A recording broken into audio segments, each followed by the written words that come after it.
lecture transversale d'une des journaux parus à Yaoundé. Voilà, ce sera la dernière sortie de cette semaine.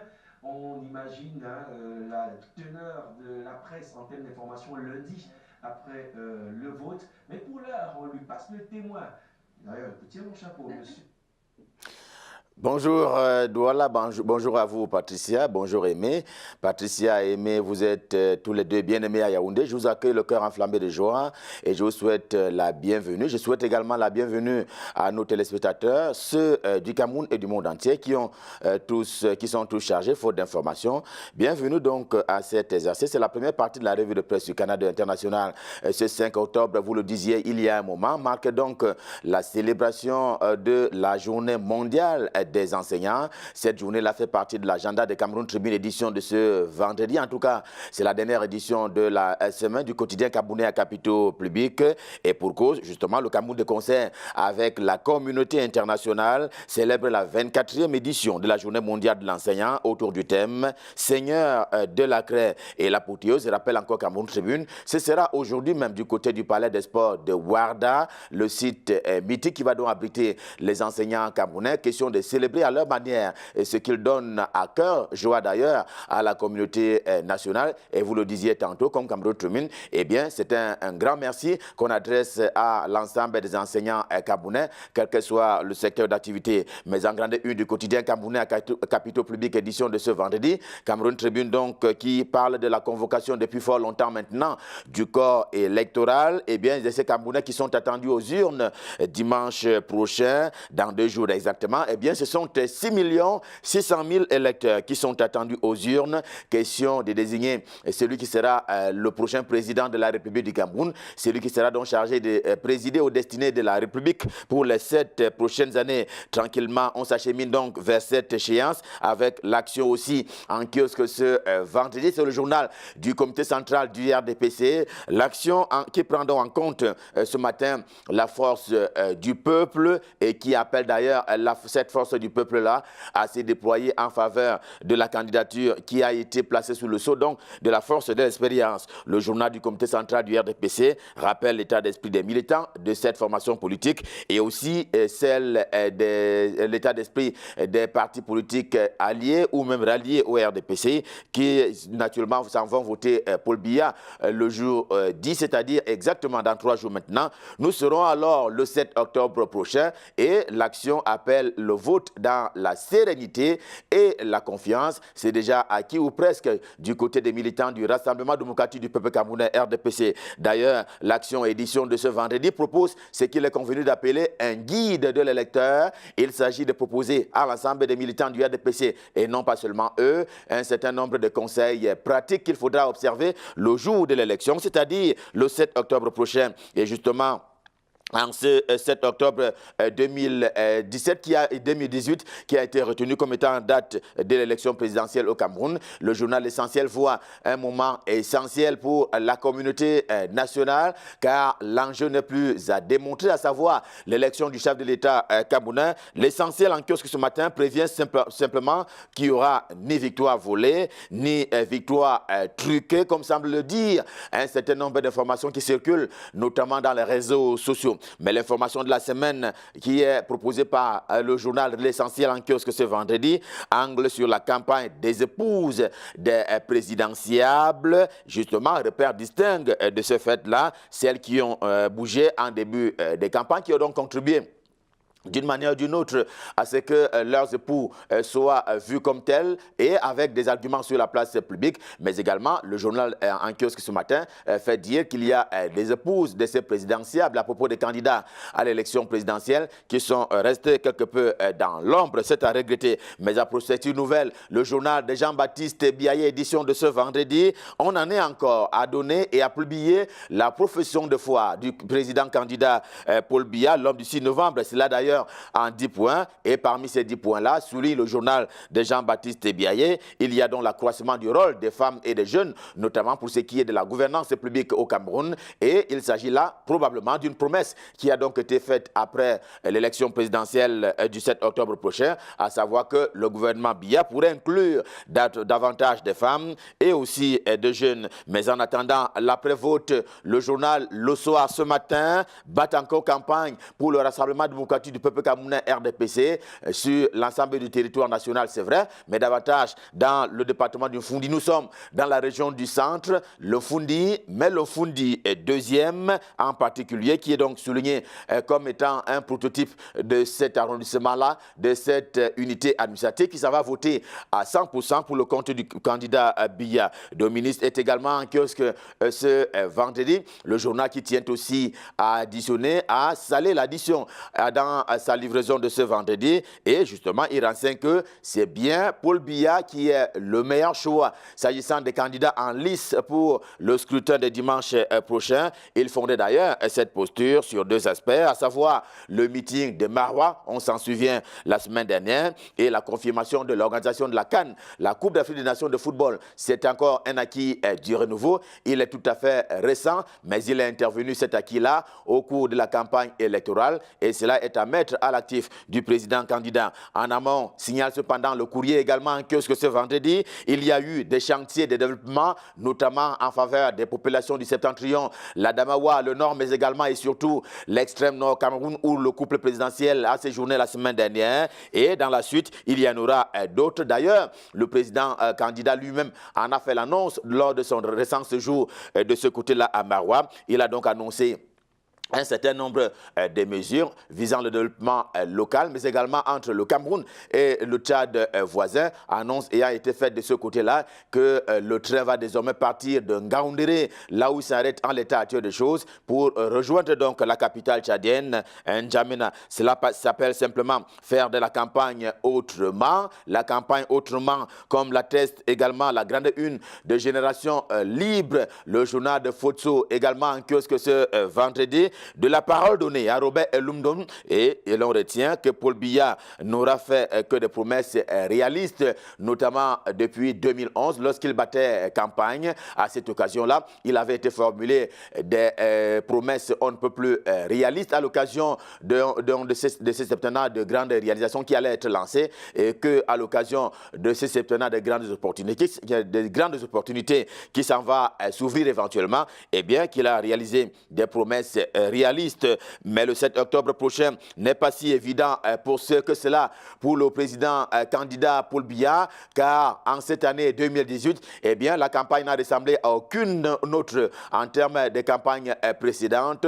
On a bien vu le discours, on ne peut plus, avec un contenu important de la part des candidats engagés à cette course électorale. On a bien vu que les méthodes ont changé, on a bien vu que les populations ont grandi en termes de masse critique. Le journal indépendant en kiosque ce vendredi, justement, croit à la vérité des urnes, à savoir que et c'est un espoir qu'il nourrit. Beaucoup de Camerounais se rendront aux urnes dimanche prochain et nul ne peut dire en l'état actuel des choses, du moins jusqu'à ce matin, qui sera élu ou alors réélu à la tête de l'exécutif camerounais. Tout peut arriver dimanche prochain, souligne donc l'indépendant qui prévient sur l'exceptionnelle tenue des Camerounais à l'occasion de cette campagne électorale, tout comme la reconduction de Paul Biya par les urnes, tout comme un nouvel ordre politique avec l'élection de dimanche prochain. En tout cas, tout cela est encore possible dans la campagne de cette année, n'a pas été comme celle précédente. Il croit donc ce journal en l'élection de Cabral Libi, pourquoi pas Maurice Kamto, encore moins, pourquoi pas le cas de Joshua aussi, le candidat du Social Democratic Front, évidemment, en ne pas élagant la posture du président camerounais. Vivement dimanche prochain, comme l'appelle d'ailleurs de tous se veut le journal de Georges-Alain Boyomo. J'ai nommé mutation en kiosque ce vendredi. Le quotidien parle justement ce 5 octobre, en ceci que le 7 octobre est un jour déjà très attendu. Il brûle d'envie de le voir arriver. Un journal dans lequel ce matin, mutation, Protea Yama a donc justement commis un éditorial qu'il convient de lire avec appétit. Mutation, c'est qu'il s'agit d'un jour pas comme les autres et retient d'ailleurs son souffle en attendant donc les prochaines 72 heures. leader en attendant donc dimanche prochain. Le quotidien Émergence en kiosque ce vendredi croit savoir qu'à l'occasion de cette élection présidentielle, eh bien, le Cameroun est à la croisée de chemins, d'où l'éditorial qui a été tout aussi commis par Magnus Biega. Cela est une chose inhabituelle qui appelle d'ailleurs au sens de responsabilité de la communauté électorale camerounaise en demandant à chacun de faire ce qui relève de son possible et de son droit, en demandant justement à ce que toutes les parties jouent franchement leur jeu et leur rôle. Et puis, en grande une, vous le voyez, il y a la traditionnelle question du vendredi au quotidien Émergence. Et ce vendredi, il se pose la question de savoir si Cabral Libi est un pion du régime ou alors s'il est au contraire un espoir, tout un espoir du peuple camerounais. En répondant à cette question ce matin, un certain nombre d'experts s'affrontent et quelques-uns, naturellement, ont déclaré que c'est le cas de Cyril Ngwa qui précise que Cabral Libi est le véritable espoir de la jeunesse camerounaise, mais de la communauté nationale en termes de changement de paradigme pour que le Cameroun avance de plus belle. Ceux qui disent le contraire veulent simplement le nuire, souligne pour sa part Aimé Cyprien Olinga qui est également un homme politique. Le politologue Njoya Moussa intervient dans ce dossier ce matin. Il sait que cela est impossible d'appartenir et de soupçonner donc d'appartenir au régime de Yaoundé pour parler donc de Cabral Libi qu'il a toujours trouvé distant et toujours avec une espèce de rupture épistémologique. Léon Tella Onana qui souhaite également simplement que les jeunes continuent de soutenir leur leader. Lui, il voit en Cabral Libi le leader de la jeunesse camerounaise, même si Vision d'Afrique également en kiosque ce matin reste convaincu que le meilleur choix à l'occasion de l'élection présidentielle du 7 octobre prochain, c'est bien Biya Paul Biya. Eh bien, il serait donc celui par qui doit passer la rupture avec le pacte colonial. En tout cas, c'est une vision que nourrit Vision d'Afrique en kiosque ce jour. Première heure n'est pas permis à attirer l'attention de la communauté nationale et internationale sur cette vraie, fausse ou réelle intention donc que nourrirait un certain nombre de leaders, à savoir saboter le verdict des urnes après l'élection présidentielle. Le journal écrit carrément que certains leaders, certaines créations de Paul Biya prépare une révolte après l'élection présidentielle de dimanche prochain. Puis le face de Roger Tédé est également en kiosque ce vendredi. Eh bien, le peuple tout entier y est opposé, souligne le journal, à savoir une éventuelle révolte, un éventuel soulèvement après l'élection présidentielle. Cette idée relève simplement de l'utopie. Les Camerounais ne céderont point. Il fallait le dire afin que nous n'annions avait donc pile ou face de Roger Tédé.